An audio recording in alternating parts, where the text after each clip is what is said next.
This is a statement from one of our syllabi in the college. This course, CMCI 1040, is a foundations course. This is the course that all of our first-year students coming into the college take. So we usually get about 300 to 400 of them at once in the room. And this is pretty typical where we say you are not to use AI in this class. In this particular class, students are learning to write. They are learning to talk to people, interview, get ideas, create culture, all of the very basics of research, all of that.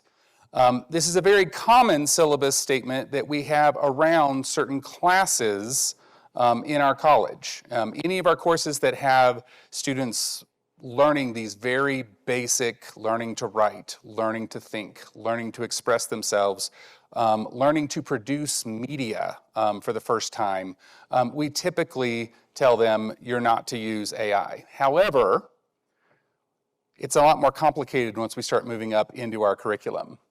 This is also an AI statement, and if you notice, they get longer. The further a student gets into our curriculum, you see the lengthening of the syllabi in general, but especially around items like this. This is actually from one of my courses. I teach a course on comic books, culture, and industry, where students learn about the formation of that medium and all of the culture and content that led to all of the movies that they're excited and interested in.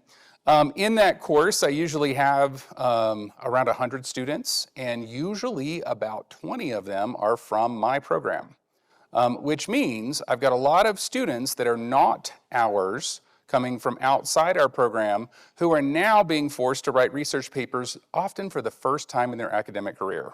They're having to do things not our way for the first time. And many times in that space, I will give more options. You shouldn't, my students will not be using AI to produce their research papers, but if you are from outside of our way, there are multiple rubrics embedded in most of the core deliverable assignments. If you are not used to doing this is the first time. This class is not really about you learning how to write. This class is about you applying the analysis of all of this historical and cultural theory to the topic that you're looking at. And so we'll have different rubrics for that to focus on the goals of that. We have lots of courses that have to do things like that, that say, now the goal of this class is not that base core writing, here are our choices.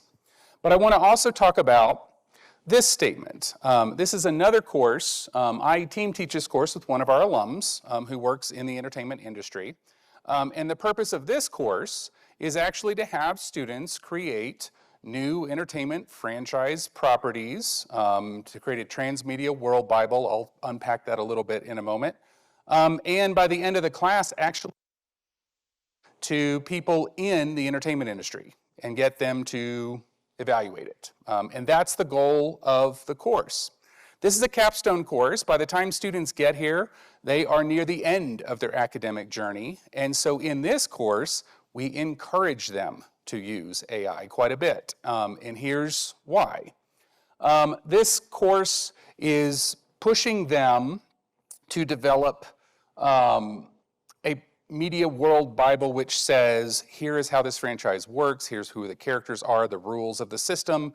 This is how the film version of this might work, the comic book version of this might work, the animated show of this might work, the action figure, the merchandise, all of these things that exist within this franchise, which means we have students that are having to create media plans for things they are not experts in. They don't have time to go create all of this actual content. So normally when people do this in Hollywood, a pitch to someone in industry might include something like this. And in fact, the earliest version of this class had students doing this, which is to say, there's a character in this story that is a religious leader, and just think about Mark Hamill. We don't have Mark Hamill.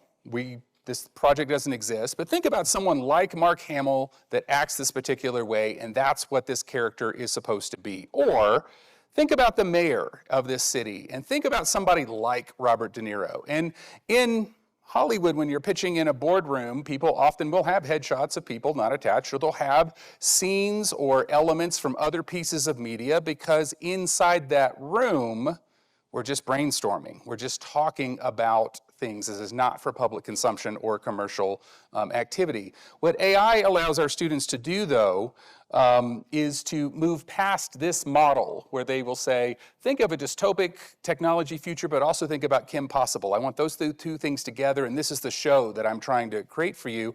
And instead, start to show more clearly what their vision is, and give more of an idea of what characters are, how they operate in these worlds, etc. What the environments actually look like, instead of having to create this imagination moment. Students, when they pitch these projects, usually are doing that in minutes. We teach them to pitch the 1-minute version, the 8-minute version, the 15-minute version, so they don't have time to spend a lot of mental processing. How does this world work? What are its physics? What are its rules? What are the themes? All of that can be shown more easily when students are drawing on these materials. In a World Bible, I also want to talk about one of the reasons why we use AI ourselves as faculty sometimes. A good World Bible has a set of operational themes. This is what this show, movie, franchise is about, how it works. There's a certain phrase that's always going to be a part of it. It has character wheels. Characters, when they come into contact with each other, have logics that create narrative, that create drama. And of course, there are environments. And a good franchise is almost self-perpetuating. We say that story tells us what it's about because we set good rules into place and now we can turn it loose. So when students have done a good job, sometimes we ask them to create a script that they did not write, and if their rules are good, that script is often good. Which is both alarming, because we think about script writers out there and what the future of this may hold, but for media planners, the people that are putting together the logics of how these stories have to be told, using artificial intelligence for this one semester class experience gives them an efficient jumpstart on production, a way to apply that in an evaluative mode. Now, I will tell you, for all of our friends and alumni that are out there that are screenwriters, these don't go so well right now. And that is because, as we've been talking about, AA is not really good at certain things. The most critical literacy around AI that we try to push into our students is to think about what the tool thinks it's for versus what we're trying to use it for, because those are not always the same. My early example that I have with my first years, I'm always trying to explain to them, anytime you turn in a paper that is generated by ChatGPT, I can spot it in a second, because the software that is called chat is really good at chat, which is not research. It's really good at BSing its way through a cocktail party talking about research, but it's not good at actually generating research yet. And you can usually see that. Now, on some of these layers, some of the pitfalls and the concerns that come with that, we are constantly worried about that. I've received papers where someone clearly used AI and did not disclose they were doing that. And I usually find it because event sources I've never heard of, and that actually, as it turns out, don't exist. That is the way this replication of research looks. It's not good at it, and it can't fool someone who is.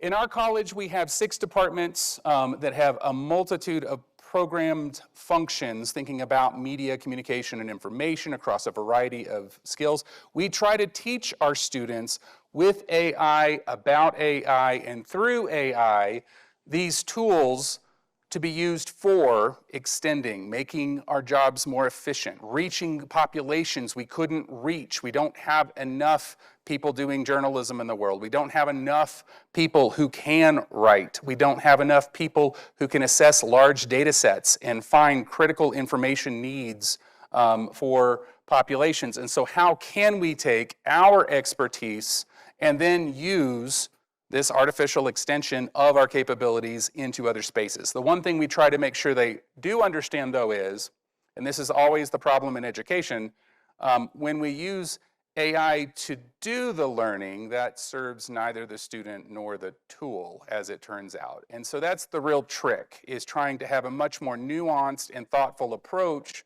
to leveraging tools that are going to be in their workplace, that are going to be part of their social lives, but in a more critical way that they are using it to extend what we're trying to get them to be good at doing, which still is thinking, writing, researching, assessing, and speaking, and using tools to enhance that.